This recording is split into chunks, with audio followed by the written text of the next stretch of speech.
90 రోజుల కోర్సు పూర్తి చేస్తే చాలు 100% ప్లేస్మెంట్ సపోర్ట్ తో సాఫ్ట్వేర్ జాబ్ మీ సొంతం. వెంటనే కోడ్ జ్ఞాన్ డెస్టినేషన్ ని సంప్రదించండి. Hello sir. హలో అండి. సార్, డిగ్రీ ఫైనల్ ఇయర్ చదువుతున్నటువంటి స్టూడెంట్స్ ఉన్నారు. అది టెక్నికల్ అయినా సరే, అంటే బీటెక్ చదివేటువంటి వాళ్ళైనా సరే, నాన్ టెక్నికల్ బ్యాక్గ్రౌండ్ అయినా సరే. సో వాళ్ళందరూ ఏంటంటే మాకు ఎక్కడైనా అవకాశం ఉంటుందా, ఎలా అప్రోచ్ అవ్వాలి అనుకున్నటువంటి వాళ్ళు చాలా మంది ఉన్నారు. యంగ్స్టర్స్ పెరుగుతూ వస్తూ ఉన్నారు. బయట రకరకాల ఇన్స్టిట్యూట్లు చూస్తూ ఉంటారు. సో ఇక్కడ ఎలాంటి ఆపర్చునిటీ ఉంటుంది? So either degree or BTech అండి, ఎనీ బ్రాంచ్ వాళ్ళు ఎలిజిబుల్ అనమాట మనకి కోడింగ్ నేర్చుకోవటానికి. ఇప్పుడు 2025 వాళ్ళు పాస్ అవుట్ అవుతున్నారు. ఇంకొక 2 months లో వాళ్ళది గ్రాడ్యుయేషన్ కంప్లీట్ అవుతుంది. సో చాలా మంది ఇప్పుడు మార్కెట్ లో ఉండి కాలేజ్ క్యాంపస్ ప్లేస్మెంట్స్ లో ఎక్కువ కంపెనీస్ రాక ప్లేస్మెంట్స్ అవ్వక ఉన్నారు. సో అట్లాంటి వాళ్ళకి నేను ఏం చెప్తా అంటే, మీ దగ్గర నిజంగా స్కిల్ ఉంటే గనక కోడ్నాన్ని అప్రోచ్ అయితే మీరు జాయిన్ అయిన 15th డే నుంచే మీకు ప్లేస్మెంట్ ఆపర్చునిటీస్ ఇస్తారు. సో ఫస్ట్ 15 days కూడా, ఎందుకంటే ఫస్ట్ 15 days వాళ్ళకి సాఫ్ట్ స్కిల్స్, కమ్యూనికేషన్ స్కిల్స్ నేర్పిస్తారు.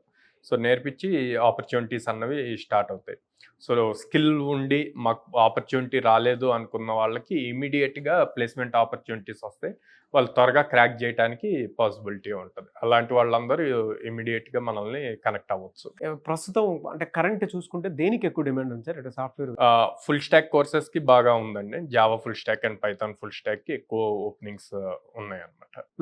సో మన దగ్గర ఆల్మోస్ట్ మంత్లో అంత లేదన్నా కూడా 30 to 40 డ్రైవ్స్ జరుగుతున్నాయి. 30 to 40 ఫుల్ స్టాక్ కోర్సెస్ మీద. ఎలా సార్? 100 days కోర్స్ పూర్తి చేసే కొన్ని వాళ్ళు ఎవరైతే ఉంటారో వాళ్ళకి ఇక్కడ ఏమేమి నేర్పిస్తారు జనరల్గా? సో ఈ 100 days ప్రోగ్రామ్లో లైక్ బ్యాక్ ఎండ్ నేర్పిస్తాం. బ్యాక్ ఎండ్ వాళ్ళు చూజ్ చేసుకున్న దాన్ని బట్టి Python or Java, front end HTML, CSS, JavaScript and React JS, and then database programming, SQL programming నేర్పిస్తాం అనమాట.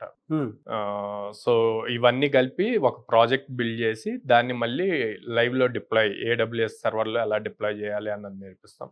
ఈ టెక్నాలజీతో పాటు ప్యారల్గా communication skills, soft skills, aptitude reasoning కూడా జరుగుతూ ఉంటాయి. సో ఎందుకంటే ప్రతి కంపెనీకి ఫస్ట్ రౌండ్ ఆఫ్ ఇంటర్వ్యూ ఉండేది యాప్టిట్యూడ్ రీజనింగ్ మీద ఉంటుంది.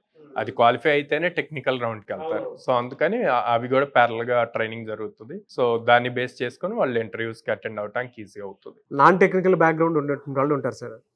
వాళ్ళకి 100 days అనేది చాలా పెద్ద ఛాలెంజింగ్ ప్రాసెస్ జనరల్గా మాట్లాడుకోవాలంటే.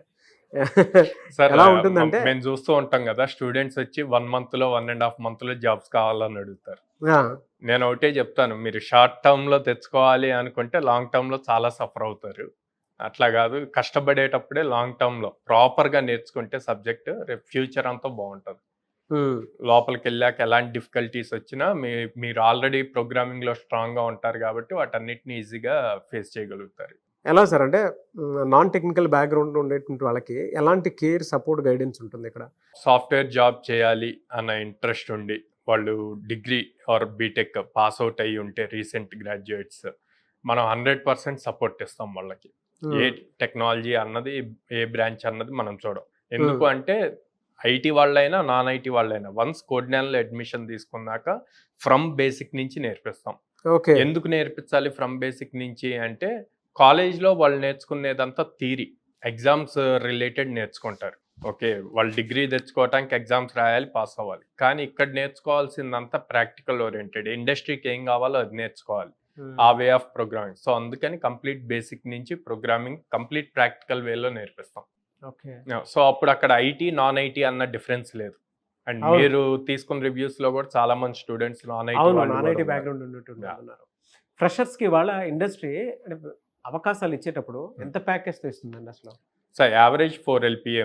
Average 4 LPA.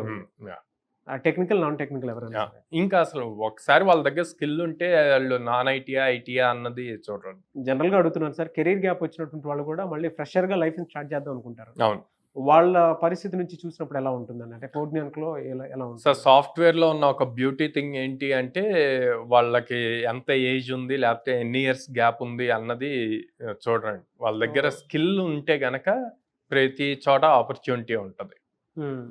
మెయిన్గా స్టార్టప్స్ ఉన్నాయి అనుకోండి, స్టార్టప్స్ వాళ్ళ దగ్గర ఉన్న ప్రాబ్లమ్ స్టేట్మెంట్ని ఈ పర్టికులర్ పర్సన్ సాల్వ్ చేయగలడా లేదా అని చూస్తారు, కానీ తిను ఏ డిగ్రీ కంప్లీట్ చేశాడు ఇట్లాగ చూడరు అనమాట. ఎనీవేస్, థ్యాంక్ యూ అండి. Thank you so much Sairam గారు. థ్యాంక్ యూ అండి.